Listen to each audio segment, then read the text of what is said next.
It's me, Wise for Nathan, with the Free University Japan. Once again, I'm in the countryside of Uganda district on behalf of the Free University to show some support to needed students and their families. As you can see around, it's more of an agricultural community, but poverty rates are still high. So the purpose of my visit is to continue with our humanitarian education project, supporting needed students and their families, so that we can help them achieve SDG 4 free education worldwide. Kindly follow along as we carry out this project on behalf of the Free University Japan. Thank you so much. Kids and their families, and we are going to meet a batch of them. They are out there, so we invite you to follow along as we do this project. Once again, welcome to the project.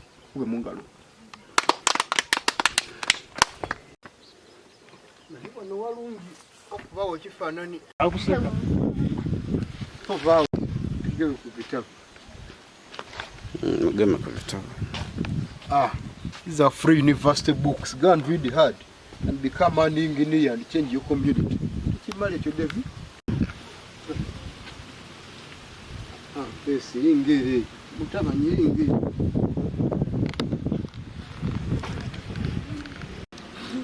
Kamera kwa sakala mbitabo. Yango kulina banja bobona. Kwa chapati. Mepe ni. Konde bone kwa net. Seka mukuru.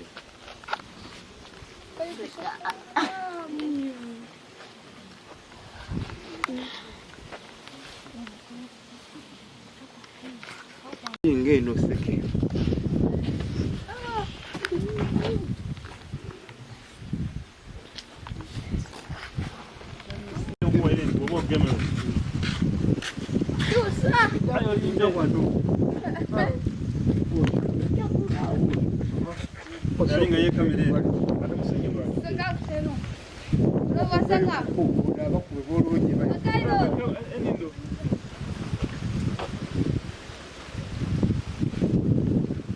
So this is a gift from the Free University. You read very hard and become successful and change lives on your village, okay?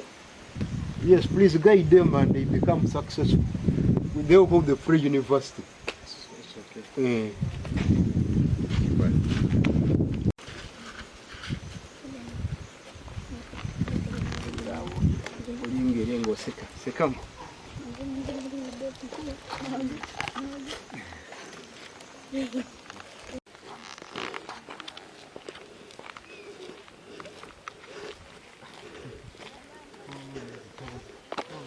So we are on our way to conduct home visits as we also air some Free University lessons. Thank you so much for mobilizing these people. Yeah, let's go and visit them in their homes. So far the reception has been positive. So the Free University is really changing lives here. Continue supporting the Free University.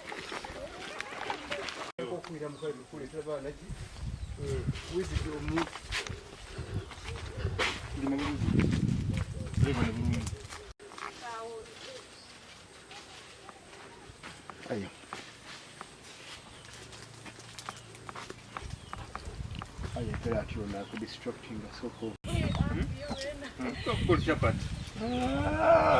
What?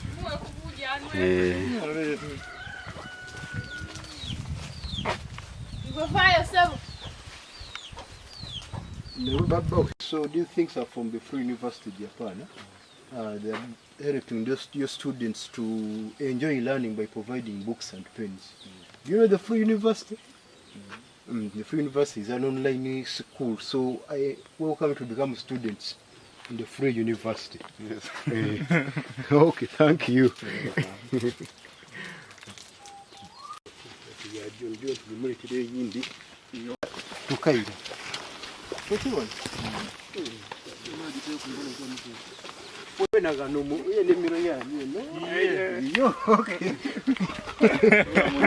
Give me a video. Okay. So when is is it okay.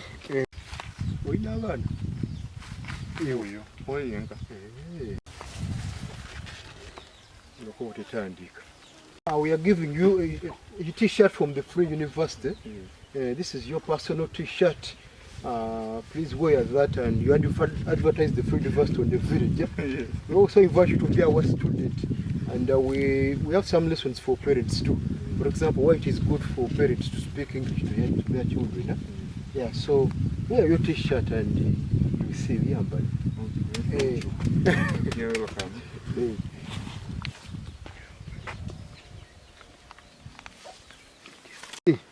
The guy is smart. The Free University is on fire.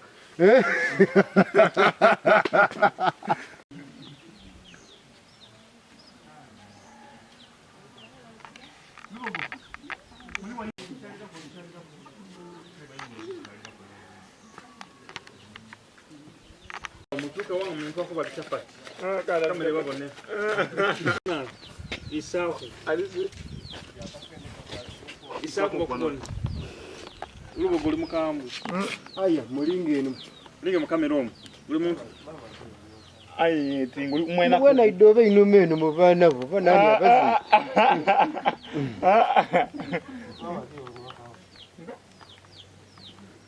Akanga bayizeka yogira ko butapenda nda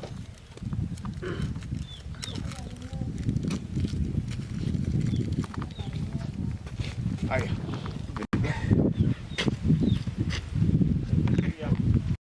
mwere mwawo kwaga musiko tubawe bali waiti mukaga kulibuka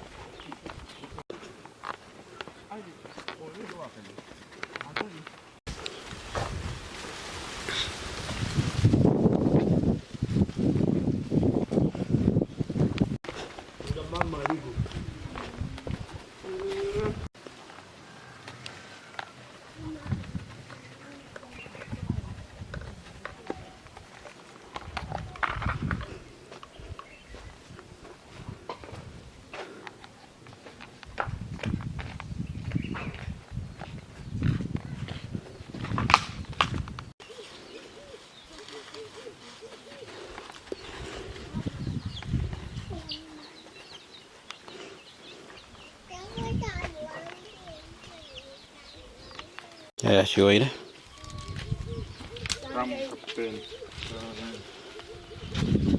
Oh, David. This one, I'm gonna go on.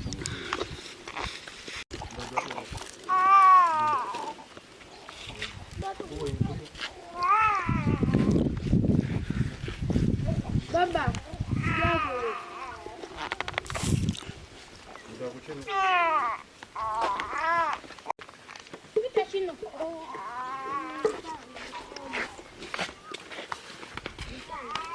wakayindi nabene musubize justice free zena kambewa Okwemba amaiso. Ise bitaba amaiso ga. Awo, amaiwe idanga. muwe iwe ida nani ni Aida. Dada aliwa.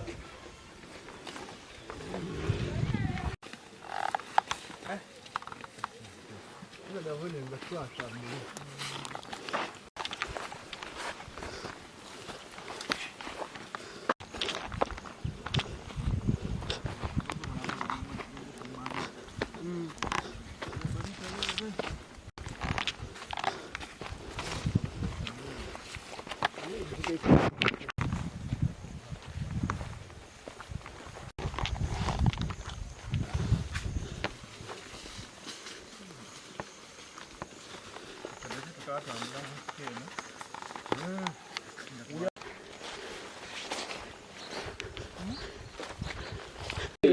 Abantu bakola emirimu muna abasomi bawe ku bitabo gano. So the Free University Japan has donated you these books for your students, books and pens, so that they can enjoy learning. You know, because of the pressures of the economy, our parents are struggling to provide the scholastic materials for their children. So the Free Chusa babone. So also your books to one evolve for university. Again, no. Is one of the elders on the community. You help us with the free university. When you meet your parishioners, you must tell them that the free university is here to change lives. So, when I'm very well, so they are facilitating pupils from what? From nursery to? From nursery to university level. So, I give out pennies. yeah, give them some pennies also. Those are pennies from Japan. You should be happy. I don't know for the penny.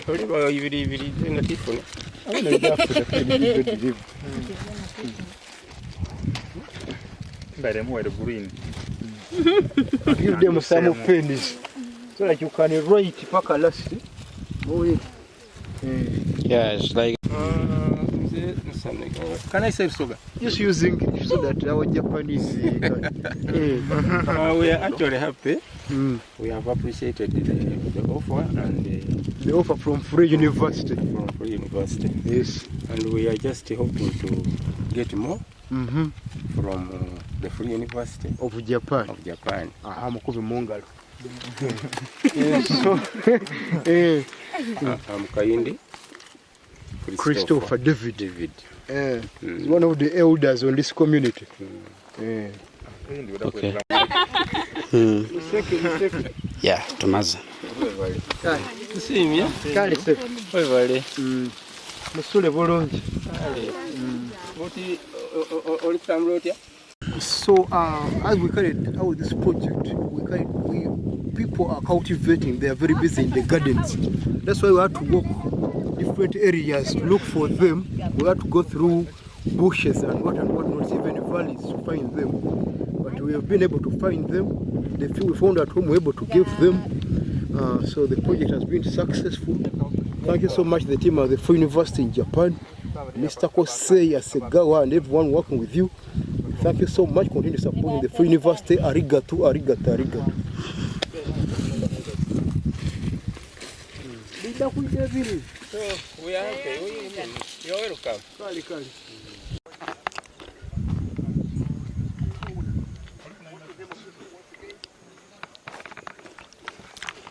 Kabalaga biri ku laptop.